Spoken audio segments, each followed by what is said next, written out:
냉수에서는 교감신경이 항진이 되고 온수에서는 부교감신경이 항진이 되는데, 이 냉온욕을 반복을 하게 되면 교감신경과 부교감신경의 자연스러운 기능 조절에 많은 도움이 될 수 있습니다.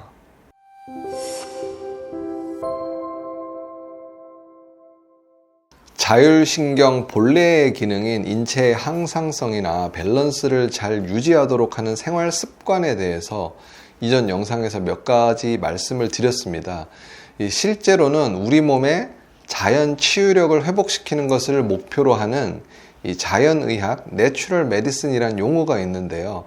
이 식이, 수면, 운동, 지압, 아로마, 디톡스 등 우리의 일상생활 속에서 치유와 관련된 내용들이 주를 이룹니다. 개인적으로는 자율신경 치료가 지향하는 바와 이 자연의학이 지향하는 바가 아주 흡사한 면이 많다고 생각하는데, 오늘 시간에는 이 중에서 한 가지를 소개해 드리겠습니다. 그 주제는 냉온욕입니다.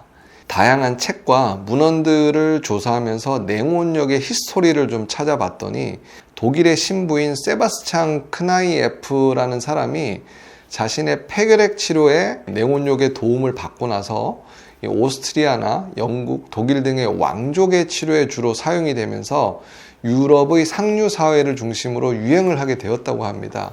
그리고 오늘날 대부분의 책에서 언급되고 있는 내용의 냉온욕은 일본인인 니스 가스조가 정립한 니시 의학을 근간으로 한다는 것을 알게 되었습니다.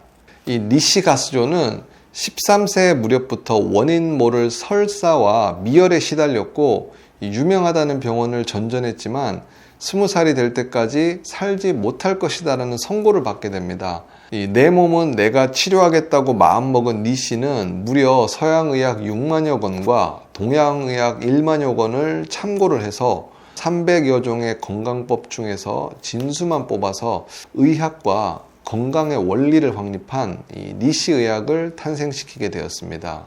외래에서 자율신경에 관심이 많은 분들이 저에게 자주 하는 질문 중에 이 붕어 운동을 물어보시는 분들이 있습니다. 이 붕어 운동 역시 니시 의학에서 소개하는 내용으로 이 척추의 좌우의 어긋남을 교정해서 교감신경과 부교감신경의 기능 개선 및 위장 기능 개선에 효과적이라고 니시 요법에서는 소개를 하고 있습니다. 오늘 말씀드리려는 냉온욕 역시 니시 의학의 건강법 중에 하나입니다. 니시 의학은 한때 의사들의 반대에 부딪혔지만 미국 암협회와 국립암연구소 그리고 질병통제센터의 합동조사에 의하면 말기암 환자의 생존율이 현대의학은 8% 내외인데 니시 의학이 무려 80%나 된다는 극찬을 했습니다. 그러다 보니 실제로 니시 요법이 여러 병원에서 치료에 보조적인 요법으로 활용이 많이 되고 있습니다.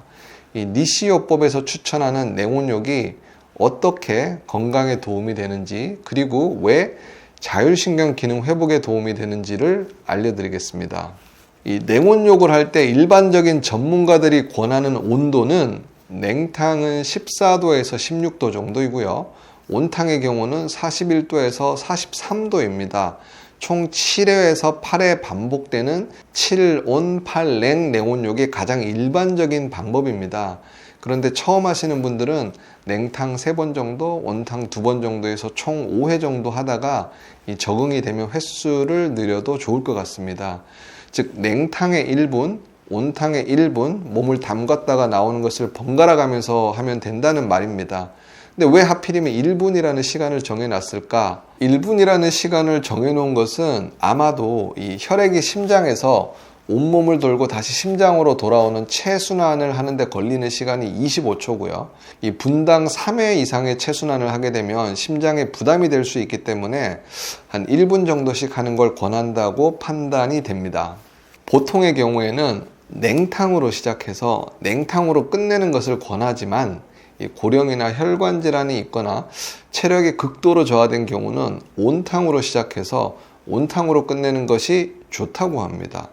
그리고 목욕탕이 가장 이상적인 냉온욕을 할 수 있는 장소이지만 집에서 해야 된다면 온수 조절이 되는 샤워기를 사용하거나 이 냉탕 대신 욕조 밖에서 1분 정도 있어도 괜찮을 것 같습니다. 그리고 냉온욕을 시작하는 경우에는 식사 직후에 하는 것은 피하는 것이 좋고요. 심장에 무리가 가지 않게 냉수나 온수를 심장으로부터 먼 신체 부위에서 먼저 접촉을 하면서 하는 것이 안전합니다. 그리고 충분히 몸을 풀어준 후 냉온욕을 시작하는 것을 권장드리겠습니다. 이 온탕에서는 최대한 몸을 편안하게 이완시켜 주시는 것이 좋고요. 이 냉탕에서는 온몸을 가볍게 주무르거나 이렇게 두드려 주거나 움직이는 것이 좋습니다.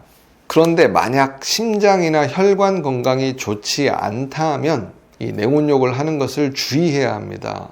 특히 뜨거운 사우나 직후에 냉탕에 바로 들어가게 되면 이 확장된 혈관이 갑자기 수축이 되면서 순간적으로 혈압이 치솟아 오르기 때문에 혈관에 아주 위험할 수도 있기 때문입니다. 그리고 노약자들은 뜨거운 온탕에 있다가 갑자기 일어날 때 이 현기증으로 실신하기도 하는데 이 목욕탕 바닥이 미끄럽다 보니까 넘어져서 크게 다치는 경우도 있기 때문에 특히 주의해야 할 것 같습니다. 누구나 피로가 쌓이거나 몸이 찌뿌둥할 때는 따뜻한 물에 몸을 담그고 목욕을 하면 한결 몸이 가벼워지는 경험을 해보신 적이 있을 것입니다. 이 목욕이라는 것은 피부에 쌓인 노폐물을 씻어주는 것 이상의 효과가 있어서 이 긴장을 풀어주고 혈액순환이나 림프순환을 촉진하고 신진대사를 활성화시켜서 이 다이어트나 건강에도 많은 도움을 줍니다. 아마 냉온욕을 직접 해보신 분이라면 전신이 찌릿찌릿하면서 신경이 자극이 되는 느낌을 받으셨던 기억이 있을 것입니다. 이 냉수와 온수는 전신의 감각, 신경을 자극할 뿐만이 아니라 냉수에서는 교감신경이 항진이 되고요. 온수에서는 반대로 부교감신경이 항진이 되는데 이 냉온욕을 반복을 하게 되면 이 교감신경과 부교감신경이 이 자연스러운 기능 조절에 도움이 될 수 있는 것입니다. 그리고 냉탕에서는 체액이 산성으로 기울고요. 온탕에서는 알카리성으로 기우는데 이 냉온욕을 반복을 하다 보면 체액이 중성 내지 약알칼리성으로 개선도 될 수 있다고 합니다. 이 냉온욕은 과거 정주영 회장이 자신의 건강법으로 여러 번 언급한 적도 있는 건강요법 중에 하나일 수 있습니다. 특히 냉온욕은 스트레스 해소에 도움이 많이 된다고 하는데요. 이 국내 한의과 대학에서 실시한 온욕과 냉욕의 스트레스 감소 효과를 조사를 했더니 따뜻한 물에만 목욕한 사람보다 이 냉온욕을 한 사람이 스트레스 호르몬인 콜티졸이 현격히 감소했다고 합니다. 이와 관련된 내용은 이 국내뿐 아니라 이 사우나 문화가 발달한 유럽의 폴란드에서도 작년에 여러 차례 발표가 된 적이 있습니다. 이 자율신경이 건강하다는 것은 이 교감신경과 부교감신경이 적시적기에 항진도 되고 저하도 되면서 좋은 밸런스를 맞추어서 인체의 기능을 유지하는 것을 말합니다. 저희 채널에서 언급드린 복식호흡, 발 마사지, 림프 마사지 등과 함께 이 냉온욕도 해보시면 자율신경 기능을 좋게 하는데 더욱 도움이 될 수 있지 않을까라고 생각을 해봅니다. 이 코로나 이후에 목욕탕 사용 빈도가 급격히 줄어들었지만 이 실내 마스크 의무화가 없어진다면 목욕탕에서 자율신경의 자가 물리치료를 직접 한번 해보십시오.